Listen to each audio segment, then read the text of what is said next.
கல்வரை ஊராட்சியும் பாம்பாடி ஊராட்சியும் இணைக்கக்கூடிய வகையில் உயர்மட்ட பாலம் அமைக்கின்ற பணிக்கு இன்றைக்கு அந்த பணி துவக்க விழா நிகழ்ச்சியாக பூமி பூஜை நிகழ்ச்சியாக இங்கே சிறப்போடு உங்கள் அனைவருடைய வாழ்த்துக்களோடும் நடைபெற்று முடிந்திருக்கிறது.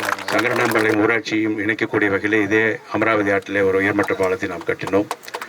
நம்முடைய வெள்ளக்கோயில் ஒன்றியத்தில் இருக்கக்கூடிய வேலப்பநாயக்க மலசு ஊராட்சி மயில்ரங்கத்தையும் மூலனூர் ஊராட்சி ஒன்றியத்தையும் நம்முடைய அரசனம்பாளையம் கன்னிவாடி போன்ற பகுதியில் பேரூராட்சியும் இணைக்கக்கூடிய வகையிலான அந்த உயர்மட்ட பாலம். அது மட்டுமல்ல, உங்களுக்கு தெரியும், நம்முடைய கரூர் மாவட்டத்தினுடைய எல்லையில் நம்முடைய மாவட்டத்தினுடைய கடைசி பகுதியான தலையூர் பகுதியில் அந்த ஊராட்சியில் இடைக்காடு என்கிற ஒரு தீவு, இடைக்காடு பேரே அது இடைக்காடு தீவு, ஆற்றின் நடுவில் அன்றைக்கு அந்த ஏறத்தாழ சுமார் 150 குடும்பத்திற்கு மேலாகவும் ஏறத்தாழ 200 ஏக்கருக்கு மேலாக விவசாயம் பகுதியாக இருக்கக்கூடிய வகையில் தண்ணீர் வருகிற பொழுது அங்கே உள்ளே இந்த தீவுக்குள் செல்ல முடியாது, தீவிலிருந்து வெளியே வர முடியாது, அது பேரே தீவு என்கிற வகையில் அமைந்திருந்த அந்த பகுதியை இணைக்கக்கூடிய வகையிலான 3 பாலங்கள் அமைக்கப்பட்டது.